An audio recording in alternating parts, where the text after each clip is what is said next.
let's talk about these limbs. The first two limbs are the Niyama. Yamas and Niyamas. The Yamas and the Niyamas. One of them is your relationship to community, and that's the Yamas. The Yamas. Is that the first one? Mm-hmm. And then the Niyamas is your relationship to self. Right. Can you say more about those? Feel for you. I feel like I want to double check that one. You can double check that. I keep flip-flopping Yama and Niyama in my mind. Karlie, and you can say no to this question, but have you ever been diagnosed with ADHD? No, I have not. Okay. Just someone moving their body, I think, I wonder if they ever had hyperactivity. Did I flip them again? Let's see.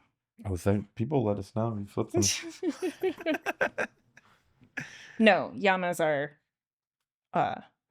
external. Yamas external. That's what the way I'm gonna say that. Niyamas. Yeah, I don't. That would be going on to a tangent, I think, to talk about the ADD thing, but yeah. Don't worry about it. So Yamas is external. How would you share a little bit about Yamas?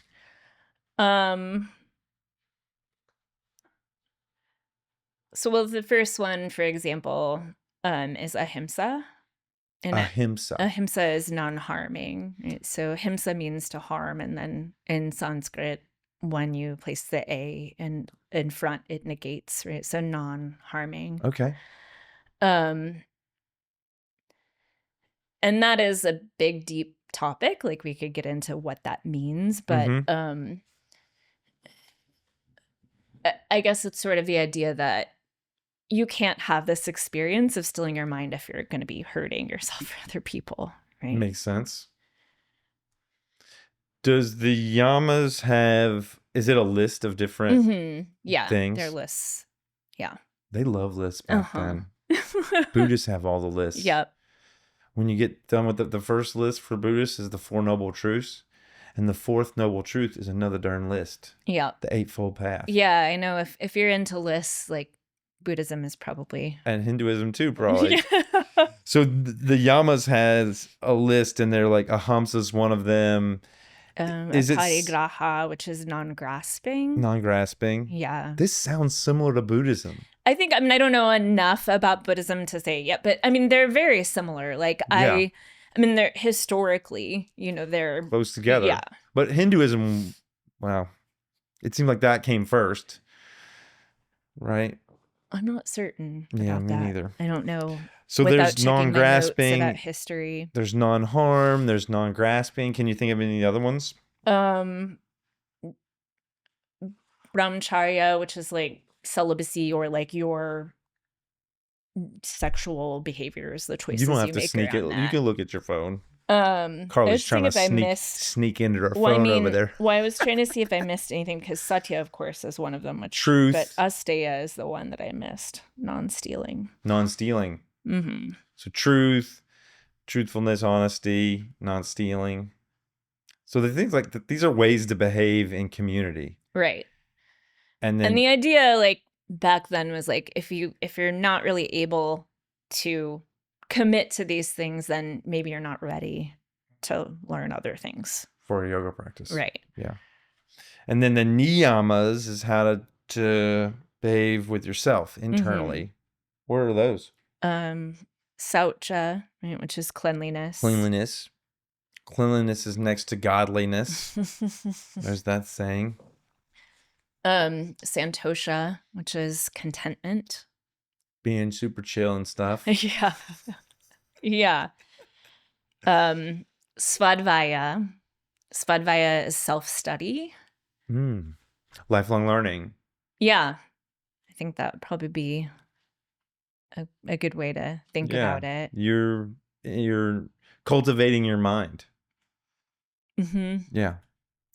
And then Ishvana Pranidhana. Ishvana Pranidhana is Ishvara is, however you want to think about it, right? God or the source, highest energy. Universe. Yeah. Creator. Yeah. So like directing yourself towards that energy. Directing yourself towards the energy, towards like a higher power. Right. Or the highest power. Mm-hmm. But I think like, you know, if someone heard that and that was off-putting to them, like I don't think I mean, to me, like that's not required, right? Like it didn't come to yoga with like a big connection to God, or, you know, I think one can have whatever experience they have. Yeah. You don't have to follow. They can just have a workout experience. Well, yeah. Right? I'm just going to do this as if it's a workout class. Yeah. I mean, sure, one could do that. One could do that. But they'll get the medicine if they do it over and over again. That's what I think. I think if you stick with it long enough, you're going to see something different. Or you're going to get bored. One or the other. Yeah. What's another limb? That's our first two limbs. Asana is the third limb. That's postures. Mm-hmm. So that's the movement or seat. Yeah. That's the movement aspect. Pranayama. That's breath. Mm-hmm. Breath work. Practices or restraint of the breath. Pratyahara. Wow. Pratyahara is withdrawal of the senses. Pratyahara. Oh man, I'm not even... I did Sanskrit words with Mary. Oh goodness, I don't want to do it today. Pratyahara. Yeah. Pratyahara. That sounds good. And that's withdrawal of the senses. Withdrawal of the senses. So that's it's the turning idea away that, from your sight, smell, touch. It's the idea that if your senses are all on all the time, that you can't really like get quiet and that's kind of meditation, right? Yeah. Well, these are the steps that are like leading towards, right? So dharana follows pratyahara, and dharana is one-pointed focus or concentration. 6 is one-pointed concentration. Mm-hmm. Concentration. Is that those like meditations where you focus on the flame of a candle? Anything can be a point of focus. You can focus on anything. But that is an example. Yeah. Yeah. You focus all your attention on this one thing, and then maybe you remove it and then you put it back, or that's that practice. Mm-hmm. And what was that one called? Dharana. Dharana. So that's the 6th limb. Yeah, and the 7th one is dhyana, which is meditation, right? So they sort of follow, right? If you can develop that concentration, then you'll be able to meditate. Meditation. Are these like levels? Like, do you do one and then you do the next one and then you do the next one? I mean, traditionally, yes. I don't think that happens anymore. But like, for example, sometimes I teach pranayama like before an asana practice, which would be non-traditional, right? Like traditionally, you would do movement and then breath work and then meditation. Well, because the movement incorporates the breath work, though. At least in my experience with yoga teachers, they're like match breath to movement. That's true, although that's not the same thing as pranayama. Oh. Because pranayama is it's like its own practice. Mm-hmm. Which, like I had mentioned briefly, just as an example, Iyengar yoga, like in Iyengar yoga, they don't actually practice like breath work during movement. It's like they have like pranayama class or like pranayama practice, asana practice, pranayama practice. That's interesting. So they would, because there's probably a bunch of, just like there's a bunch of movements, downward facing dog. Yeah, there's like I couldn't tell you how many. There's a bunch of breath practices. Yeah. Of breath. Yeah. Where you could go in and do an hour of different breath practices. Right.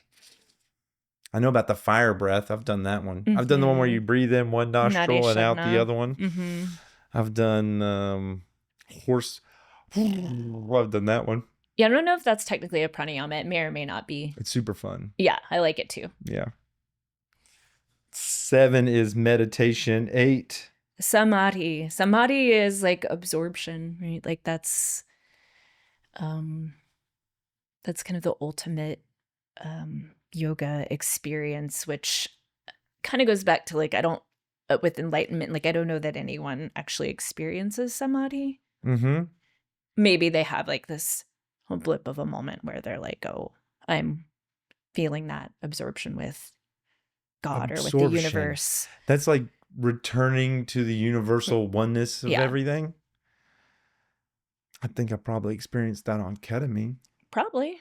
Or LSD. I think there are other avenues that are maybe more efficient to get there than doing yoga for decades. Yeah. Or those like psychedelic drugs isolating yourself in. Those psychedelic drugs will get you there. Yeah. I did a ketamine-assisted psychotherapy. I'm not condoning any drug use here, but ketamine will get you there, boy. I feel like I was in the oneness of the whole universe. Samadhi, to be absorbed. Mm-hmm. Wow.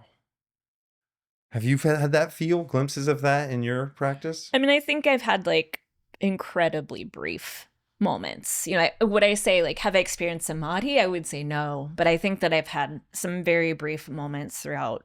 Clarity of yes, where I'm like, oh, I get it.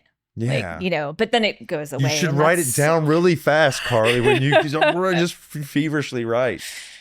But I mean, that's why we practice, right? Again, it's a remembering. It's like we have those moments and then we forget so very quickly. And so we practice again and again and again. Yeah, to remember. Mm-hmm.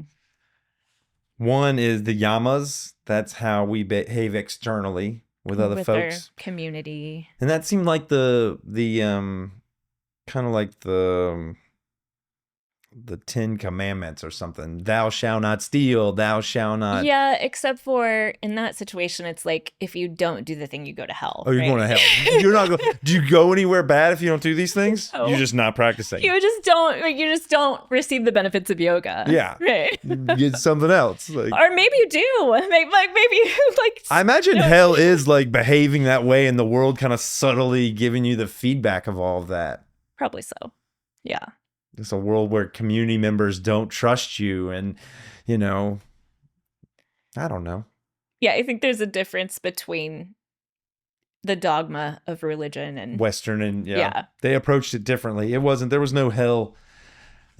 hell that you went to if you didn't do these things. No.